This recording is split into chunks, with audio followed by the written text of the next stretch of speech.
Hi Statesman Nation, we're here with head coach Alan Friesen as we preview the 2018-2019 women's track and field season. Coach, we just got done talking about the men, talk about the women here, and I know before we get talking about this, a very exciting new class and everything that you have, let's rewind to last year. Another quality season. The ladies, I think, definitely stepped up to the next rung and everything, led by Shelby Williams winning a conference title, first one for a while, again for the ladies. So and Vashti. Vashti, Vashti Wabarosha winning the high jump as well. So let's talk about last year a bit, and then we can move forward. Last year was, as far as the conference goes in our performance, one of our better showings. Yeah. I don't think we've ever had two female conference champions since I've been here. Maybe in 2013, but it's hard to recall. Right. I mean, we had a pretty good team back then, or 2014 maybe. It seems so far. It's a blur, right? It's a blur. But, Shelby finished strong, won the shot put. Vashti broke the high jump record that had been standing since, I think, 05, I think. Was it 05? Yeah, so... which is a pretty good, and then she qualified for nationals, was on her, she was our only female. Well, there'd been Guadalupe in the marathon, right. We had two females qualify for nationals. Unfortunately, during the warm-ups and practice time, Vashti strained her quad, really affected her jumping at the meet, so that was sad. But Guadalupe broke the marathon record, finished in top 20, top 15, really had a great showing in what turned out to be kind of really wet, miserable conditions down in Florida. The first time we've seen that since we've been down there. But pretty happy. Yeah. I mean, pretty happy, strong showing. All the kids did very, very well. I think some of the kids felt like they left a little bit out on the track, so I think hopefully over the summer that motivated them to work a little harder. So, and I think most of them, I should say, came back in pretty good shape. Definitely.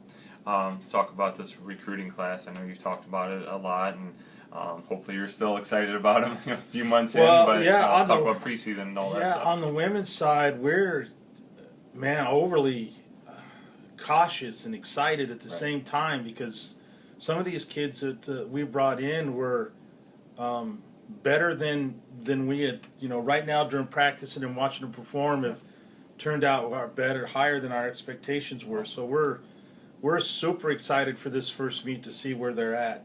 So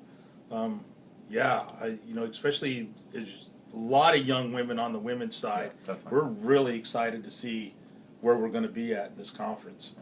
All right, let's talk about them. Let's break it down by discipline, starting with going with the sprinters. Yeah, well, I think with the sprinters, you got to lead off with Asia Loudermilch.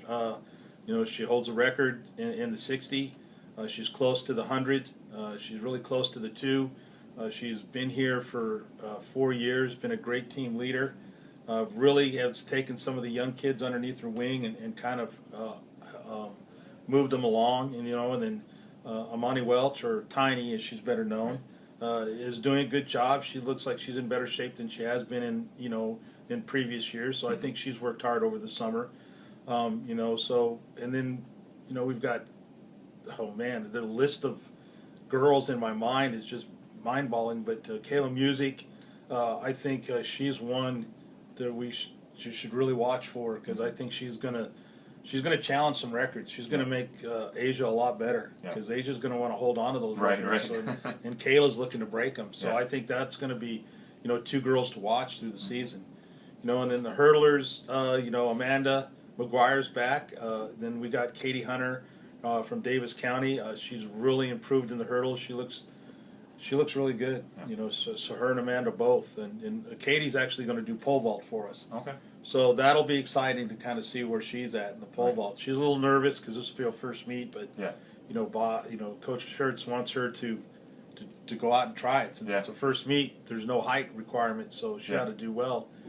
And mid distance, I think we're talking probably some of the kids, Talasia, Devore, and Ashley or Amaji, and I'm probably butchering her name, and I apologize, Ashley. Those two kids are impressive. They look, just watching them work out. I'm really expecting some good things from them, and I know Coach Goose and Coach Gonzalez are too. So, and then The jump side, I know Asia's going to do long jump. We don't really have. We're going to try to mix some other kids into long jump, see how they do. But as far as kind of set long jumpers, we really didn't. We're unfortunate didn't really get any to come. But Kayla Music, I think, is going to try long jump as well. But shot, on those throws, Shelby is going to defend her. She was second in indoor, won the outdoor. She needs. We've been working on her technique so she can win both. And Elena Van Arsdale's back. She looks strong and fit. So she was throwing bombs the other day. Yeah. But she gets a little anxious and tries to hurry everything. So we're working on calming her down a little bit. But she was throwing bombs the other day. So we'll see. Come Saturday, I'm pretty excited on the women's side to kind of see what all these young kids and veterans can do together after 4 months of just practice. Exactly. We talked about this with the men's side. I mean, this is kind of a weird meet that it can go either way. I mean, you can have a great first meet and then you're off for a month, and if you don't have any opportunity to really improve upon that, or you can have a bad meet and then you have to stew on it for a month and not be like, oh, what, and the kids are all by themselves for the next month trying to figure out how to get better somehow. So they become adults very quickly in this situation. Well, that's the worst part of this whole meet is that if they do have a bad meet, then they 3 weeks to just beat themselves up. So we're not going to try to put a whole lot of pressure on them. I mean, the kids already put enough pressure on themselves. There's a handful of kids that have a shot to qualify right off the bat, but that's not what we're talking about. That's their competition within themselves, and we'll just let them handle that the way they do because I think they can. But that's not what we're hanging our hat on. We just want to go out and see how we compete and how we compare with some pretty good teams at this. It's a small meet, but there'll be some really solid teams there. Yeah, definitely. So. As we're moving forward in this season, we'll definitely sit down again with you, especially after this meeting, just to see how things went, and then I'll either have a smile on my face, or I'll be like, "Oh my God, we're in trouble." Well, as the young kids will have to get older real quick, but that's all part of it, and I'm sure the coaching staff will do a great job in helping them along. But I can't thank the coaches enough for what they do. They do an excellent. Coach Z, Coach Goose, Coach Gonzalez, Coach Jackson. They do a wonderful job with those kids. I can't thank them enough. They help out so much. There's such a buffer between me and the team.